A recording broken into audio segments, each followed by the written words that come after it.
செங்கோட்டையனால் சிதறு தேங்காய் போல் சிதறும் அதிமுக. 2026ஆம் ஆண்டு தேர்தல் விஜய் சொன்னபடி திமுக வெர்சஸ் தாவேகா தான். மறுபடியும் நோட்டாவுக்கு கீழ் பாஜக செல்லும். அதிமுக படுதோல்வி அடையும். அரசியல் விமர்சகர்களின் கணிப்பு. இதை பற்றி முழுமையாக அறிந்து கொள்ள நம்ம சேனலை சப்ஸ்கிரைப் செய்துவிட்டு இந்த வீடியோவை முழுமையாக பாருங்க. அதிமுகவின் மூத்த தலைவர்களில் ஒருவரான செங்கோட்டையன் திடீரென செய்தியாளர்களை சந்தித்தது தமிழக அரசியல் களத்தில் ஒரு புதிய புயலை தற்பொழுது கிளப்பியுள்ளது. எடப்பாடி பழனிசாமிக்கு 10 நாட்கள் கெடு விதித்து பிளவுபட்டவர்களை இணைக்க வேண்டும் என்று அவர் விடுத்திருந்த எச்சரிக்கை கட்சியின் எதிர்காலம் குறித்து பல கேள்விகளை எழுப்பியுள்ளது. அரசியல் விமர்சகர்கள் இந்த நிகழ்வை உன்னிப்பாக கவனித்து அதிமுகவின் அடுத்த கட்ட நகர்வுகள் மற்றும் 2026 சட்டமன்ற தேர்தல் முடிவுகள் குறித்து பல்வேறு கணிப்புகளை வெளியிட்டுள்ளார்கள்.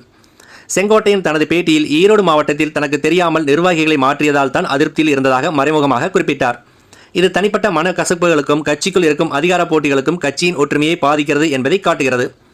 அண்மை காலமாக அதிமுகவின் பல நிகழ்வுகளில் எம்ஜிஆர் மற்றும் ஜெயலலிதா ஆகியோரின் படங்கள் புறக்கணிக்கப்பட்டு எடப்பாடி பழனிசாமியின் படம் மட்டுமே இடம்பெறுவது செங்கோட்டையன் போன்ற மூத்த தலைவர்களை அதிருப்தி அடைய செய்துள்ளது. செங்கோட்டையன் எப்பொழுதும் தலைமைக்கு எதிராக நேரடியாக பேசாதவர்.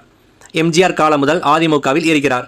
ஆனால் இப்பொழுது அவர் வெளிப்படையாக பேசி கெடு விதித்தது கட்சியின் கட்டுக்கோப்பு சிதறிக் கொண்டிருப்பதன் அறிகுறியாக கருதப்படுகிறது. அதிமுக இப்படி பிளவுபட்டு உட்கட்சி பூசல்களுடன் தேர்தலை சந்தித்தால் அது ஒரு பெரிய தோல்வியில் முடிய வாய்ப்புள்ளது.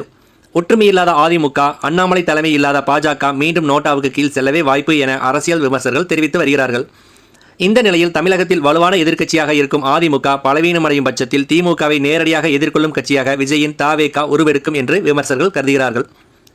அதிமுக பலவீனமடைவது பாஜகவிற்கு ஒரு வாய்ப்பாக அமையாது. மாறாக அதிமுகவில் ஏற்படும் பிளவுகள் பாஜகவின் வாக்கு வங்கியையும் குறைத்து அக்கட்சி நோட்டாவிற்கு கீழே செல்லும் நிலை ஏற்படும் என்று கணிக்கப்பட்டுள்ளது.